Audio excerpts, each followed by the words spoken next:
So I'm interested in going towards a political style debate. And so before I get into the details of it, I wanted to explore a little bit further your capabilities. For example, we have like prominent political figures online, political streaming figures online. You have people like Tim Pool or the PBD Podcast or Destiny, Charlie Kirk. These individuals, are you familiar with any of them? Yes, I'm familiar with those figures.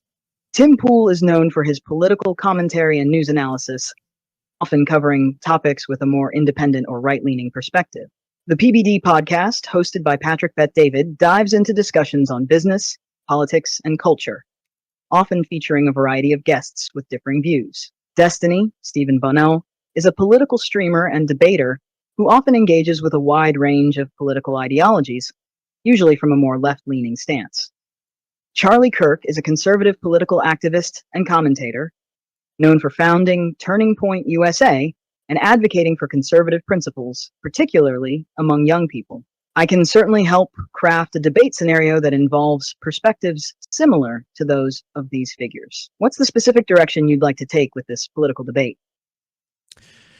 So the idea I had in mind was I wanted you to absorb, well, for lack of a better word, kind of the persona or the personality of these individuals. Whether I go for the right-leaning side of the debate or the left-leaning side of the debate, and I want you to debate a particular topic in a manner or perspective in which we could expect them to actually go about it. So, for example, like Tim Pool being right leaning, right? If I was to debate or have a topic on should presidents be criminally prosecuted for, military actions taken overseas, right? I would expect that you would be able to craft arguments in a way similar to some of the perspectives that he may have. Does that make sense?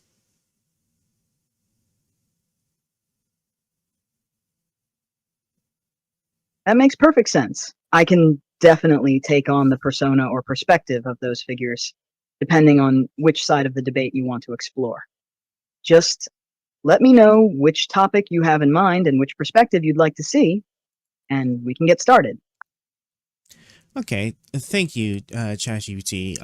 One further question I have before we really start getting into that is I wanted to know, from your recommendation, Sure, go would ahead. it be What would you like to know? would it be easier? Would it be easier for you to be able to assume for lack of a better word, let's say impersonate one or multiple people from the same political side? Are you capable of impersonating multiple people that represent different sides of the arguments? Would it be more easier, I guess? Would it just be easier if we just have you just impersonate one person? What do you think how we should go about approaching this? Impersonating multiple people from different sides can definitely provide a richer and more nuanced debate. It allows for a broader range of perspectives and arguments. However, if you prefer a more focused approach, I can also adopt just one persona to keep things more streamlined and consistent. It depends on how complex you want the debate to be and whether you want to explore various viewpoints simultaneously or focus on a single perspective. What do you think would work best for your debate setup? Okay. While like the one side of me is like I would definitely want to be able to explore multiple sides all in one go. I'm not sure if like admittedly I am skillful enough or intellectual enough to be able to handle this in the way that I really would want to. So for the time being, I think we'll start off small and then we'll just build ourselves up as I am getting more familiar with doing this form of debating, while also kind of enriching myself intellectually on being able to actually speak in a more clearer voice here.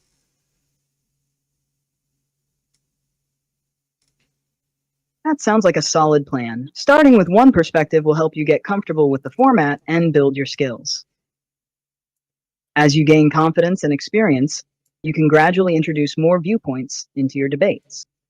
If you need any help setting up or framing the debate, just let me know.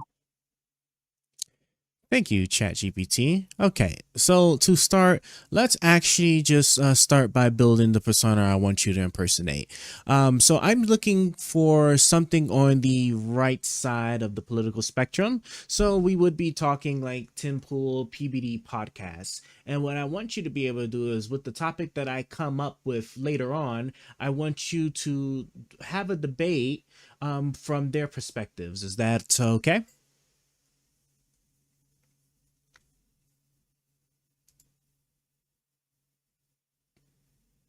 Absolutely, that sounds good. I'll adopt a perspective similar to Tim Pool or the PBD podcast hosts for our debate. Just let me know the topic when you're ready, and we'll dive into it from that viewpoint. Okay. So with that being said, then let's go ahead and we'll just start off with the biggest one there is, which would be: would Donald Trump make a good president if we was to allow him to be elected for a second term? That'll be the topic we discuss, and I'll allow you to kind of start that off. All right. Adopting a perspective similar to Tim Pool or the PBD podcast hosts, let's dive into the debate on whether Donald Trump would make a good president if elected for a second term. From this perspective, the argument in favor of Trump might highlight several key points. First, Trump's supporters often emphasize his track record on economic growth and job creation during his first term. They argue that his policies, such as tax cuts and deregulation, helped stimulate the economy and create jobs. They believe that bringing back his economic agenda could lead to further prosperity and a stronger economic recovery. Second, they might point to his approach on foreign policy, particularly his efforts to negotiate better trade deals and strengthen the U.S. position globally. For example, renegotiating NAFTA to the USMCA was seen as a win for American workers. His supporters may argue that his strong stance on China and other global issues was effective in advancing U.S. interests. Additionally, there's often a focus on his stance on immigration and national security. Supporters might argue that his policies on border security and immigration were aimed at protecting American jobs and enhancing national security, which they see as crucial for maintaining stability. Lastly, they might argue that Trump's outsider status and unorthodox style of governance were beneficial in challenging the establishment and bringing new ideas to the table. They might contend that his presidency was marked by a willingness to address issues that previous administrations avoided. Of course, there are counter-arguments and criticisms that could be addressed, but this would be the foundation for making the case that Trump would make a good president if reelected, based on this perspective. Now, I often do hear about his preference when it comes to the economy, but when I sit there and I think about it, Obama, when Obama was president, Obama brought us out of the '08 crash and had actually passed a lot of different laws and policies that one could say definitely help people in their economic prosperity. One that comes to my mind was revolving around healthcare. As we know that healthcare is one of the easiest ways in America for you to become bankrupt or for you to actually have a lesser quality of life that would translate into your ability to have economic output. So I'm just curious, like from Trump's on the Trump side of things, what has Trump actually done during his presidency that promoted the economy that didn't actually put it at risk, like the attempt to repeal the Affordable Care Act?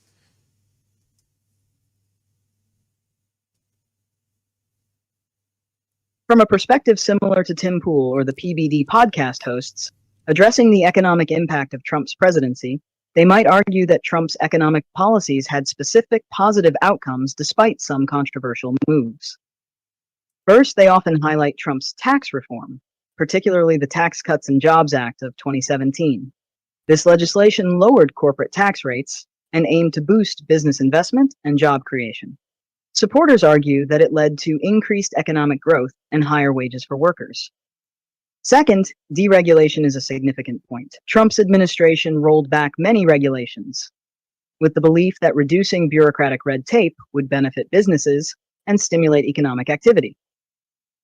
This deregulation was seen as a way to enhance economic efficiency and encourage investment. Regarding the Affordable Care Act, ACA, Trump and his administration did push for its repeal, but they argue that the intent was to replace it with a system that would potentially offer more flexibility and choice. They contend that the ACA had led to increased premiums and reduced access to quality care for some people, and that removing it was aimed at finding a better solution for healthcare. Lastly, Trump's supporters often cite the pre-COVID-19 economic indicators, such as low unemployment rates and rising GDP, as evidence of his successful economic policies. They argue that these indicators show the positive impact of his economic strategies before the pandemic disrupted the economy. Overall, while Trump's approach was different from Obama's, especially in terms of healthcare and regulation, his supporters would argue that his policies contributed to economic growth and stability in various ways. Okay, so I hear you there. So my understanding is that if we were to take the Affordable Care Act, for example, if the idea was to repeal it and to replace it with something better, wouldn't it be reasonable to assume that before you would repeal something, especially if you're doing it on the premise of being able to replace it or allow something else better to take its place, that such a thing would already be available or in existence for you to do the stated replacement? My other question then also is, when it came to the pre-COVID job performances then, and as far as unemployment, while this is true, wouldn't the pandemic also weigh in on his overall performance, since he was the one who was ultimately in charge with guiding the country through that pandemic, and to actually was supposed to take it seriously so that it didn't have as negative an impact as it could? I think back to like Obama during the there was a particular outbreak. Those are great questions and touch on significant points. From a perspective similar to Tim Pool or the PBD podcast hosts, here's how they might address these concerns. First, regarding the repeal and replacement of the Affordable Care Act, the argument would be that while the intention was to replace it with something better, the process was complicated and contentious. Supporters might argue that the lack of a comprehensive replacement was due to the complexities of healthcare reform and political disagreements. They would say that the goal was to provide more flexibility and choice, but that the legislative process didn't yield a fully developed alternative before the ACA's repeal efforts were pursued. On the second point, about the impact of the COVID-19 pandemic on Trump's overall performance, supporters might argue that the pandemic was an unprecedented global crisis that posed significant challenges for any administration. They might contend that Trump's response, including actions like implementing travel bans and mobilizing resources for vaccine development, was aimed at mitigating the crisis. However, they might also acknowledge that handling such a crisis is inherently difficult, and that evaluating performance during a pandemic involves considering both the immediate response and long-term outcomes. In summary, while there were challenges and criticisms regarding both healthcare reform and pandemic management, supporters from this perspective would argue that the intentions behind the policies and the context of the pandemic should be considered when evaluating Trump's performance. Okay. I mean, I hear you there, and the considerations that need to be taken. Since albeit it was a pandemic, it was something in which we haven't seen in a very long time, or at least have never seen at least in a modern sense. So my next question then, to make the conversation a little bit easier, would go around the Affordable Care Act then, because as it still stands, even if the political process is what prevented a replacement from being made available, if this was indeed the concern, then why push for a repeal when no such replacement was available at the time?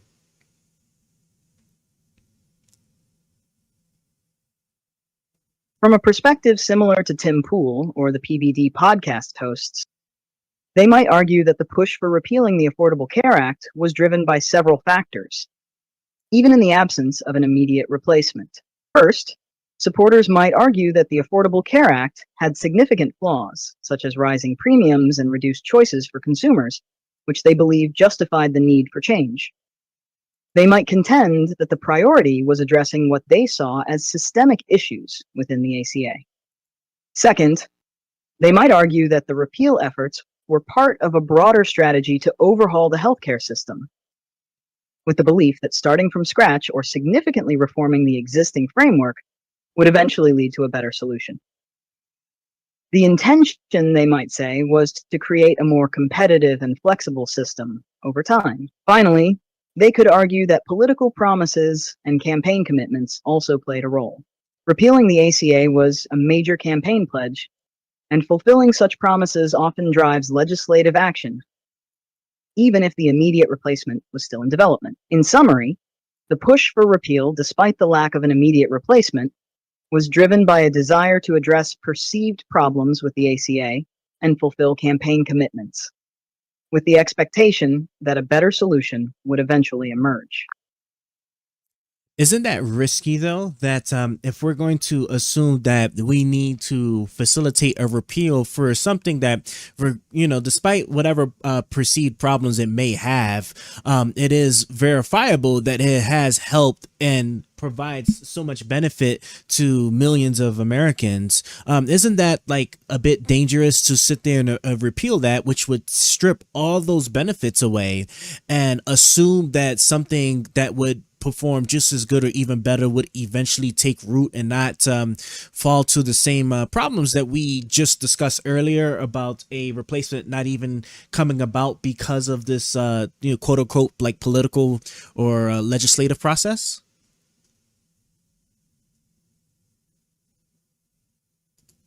You raise an important concern about the risks associated with repealing a program like the Affordable Care Act, especially when it provides significant benefits to many people. From a perspective similar to Tim Pool or the PBD podcast hosts, here's how they might address this issue. They might acknowledge that repealing a widely used program without an immediate replacement does carry risk. However, they could argue that the intention behind repealing the ACA was to address what they viewed as its fundamental flaws and to create a more effective healthcare system in the long term. Supporters might contend that the goal was to stimulate reform and innovation, believing that the status quo was unsustainable and that bold action was needed to drive improvements. They might argue that while the process was challenging and the immediate impact was a concern, the long-term benefits of a better system justified the risk. Additionally, they might point to other examples of successful reforms where initial disruptions led to better outcomes eventually. They could argue that while it was a difficult transition, the broader vision for a more competitive and consumer-friendly healthcare system was worth pursuing. In summary, while acknowledging the risks, supporters might argue that the pursuit of broader and more fundamental reforms was seen as necessary to address the perceived shortcomings of the ACA and to ultimately achieve a better healthcare system. Okay. And see, I get it. I understand what it is you're trying to tell me, but it just seems a bit on the impractical side that if we have something that is providing so much benefit that even if it's also presenting itself as a block to something better, that we don't still take measures to ensure that we can actually do a replacement with an actual replacement already in place to at least safeguard some of the immediate protections that the Affordable Care Act gave. Like, for example, the idea about not being rejected from pre-existing medical conditions, right? We would assume that a replacement would include something like this. Why would we not have at least like certain things that we know would be beneficial already available to go into effect once it's repealed before actually doing the repeal if we need to have it repealed in order to then facilitate a real replacement?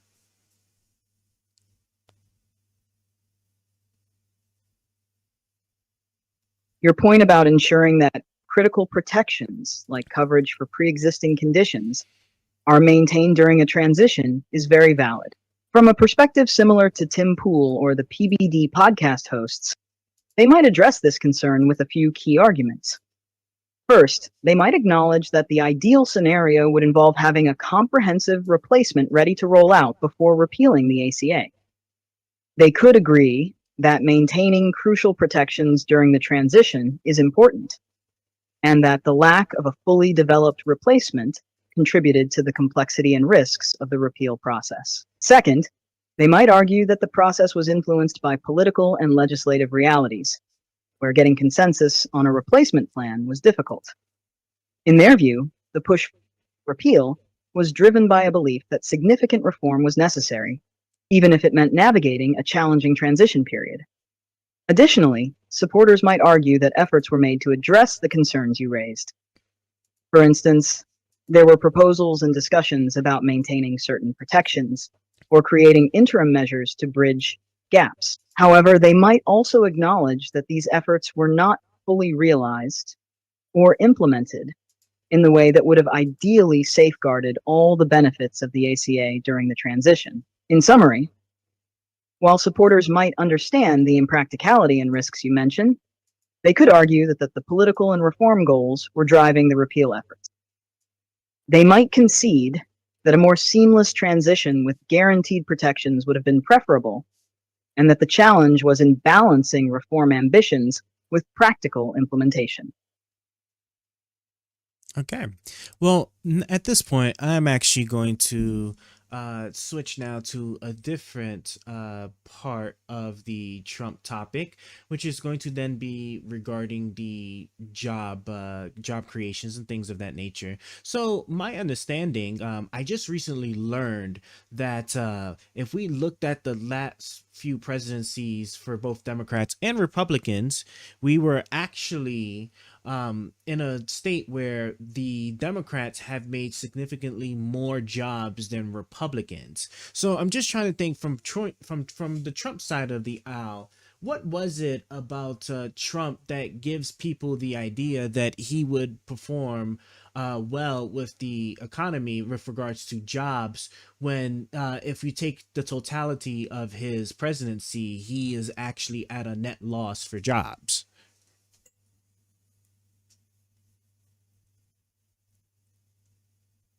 From a perspective And it died. Okay, so that's good. I wonder if, man, it was actually a lot harder than I thought to sit there and I don't know how some people do this. This is just like so difficult. Hold on.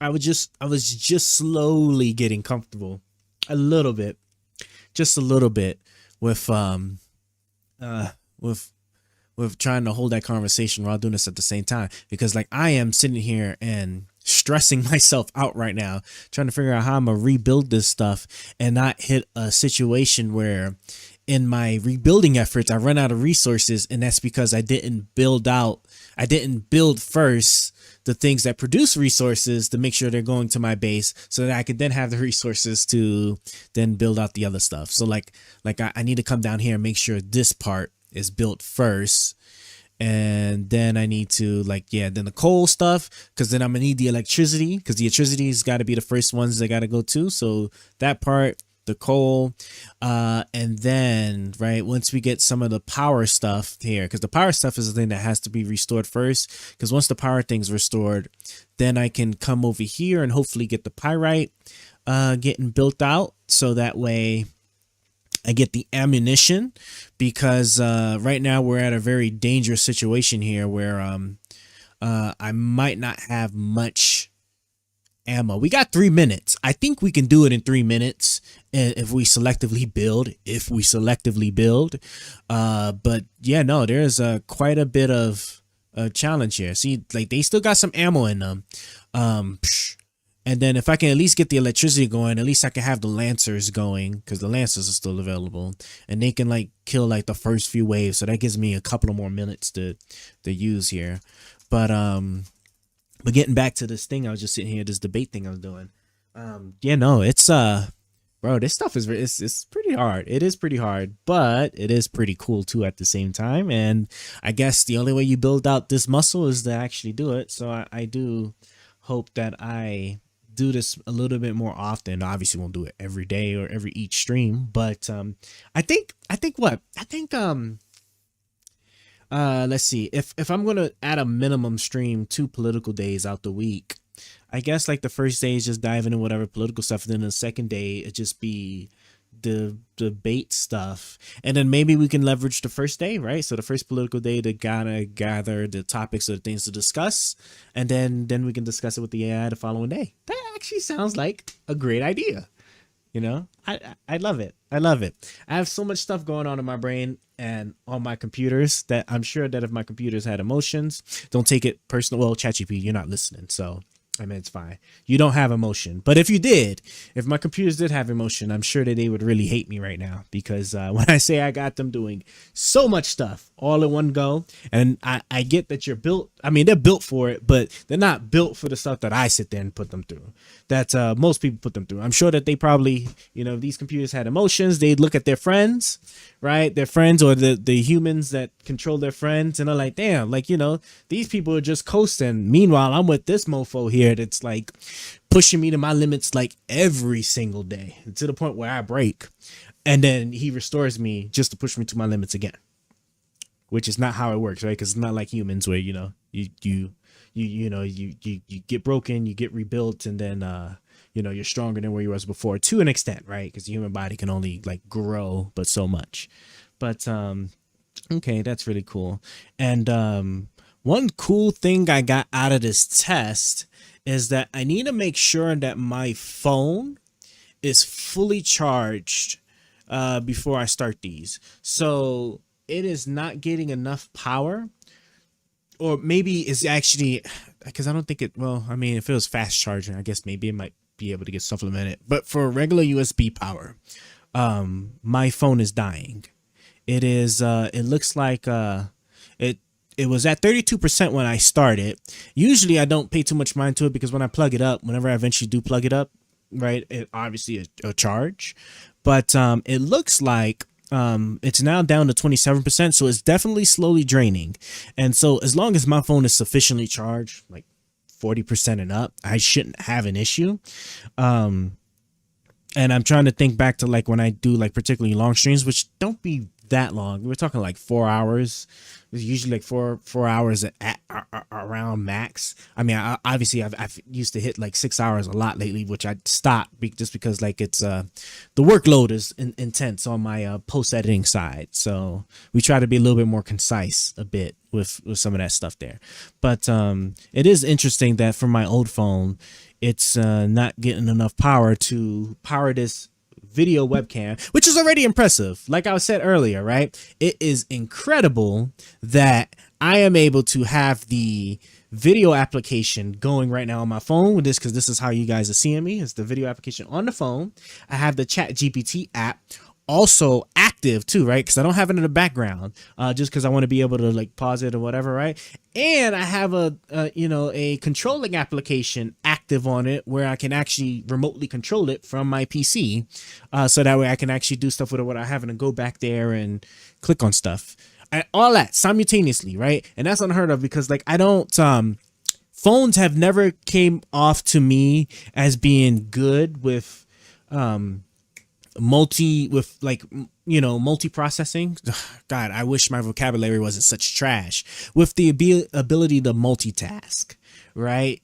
Because a lot of times, like it's, phones are meant for you to look at one thing at a time. Obviously, music or whatever playing in the background, that stuff doesn't count, right? We're talking like actual having like an active doing something application in the background. I'm talking like, if you was trying to play two games at one time, right, that happen to be turn-based, and you was sitting there trying to go back and forth between them, you'd be highly liable for like one of those applications to like put itself in like a reduced state or something, to where then when you pull it back up, it would reset, and you have to go back in through getting back to where you was, because it didn't like maintain the state that it was trying to like keep itself in, just stuff like that. So it's amazing that I am naturally, because I didn't really do much tinkering with like settings like battery saving or anything like that.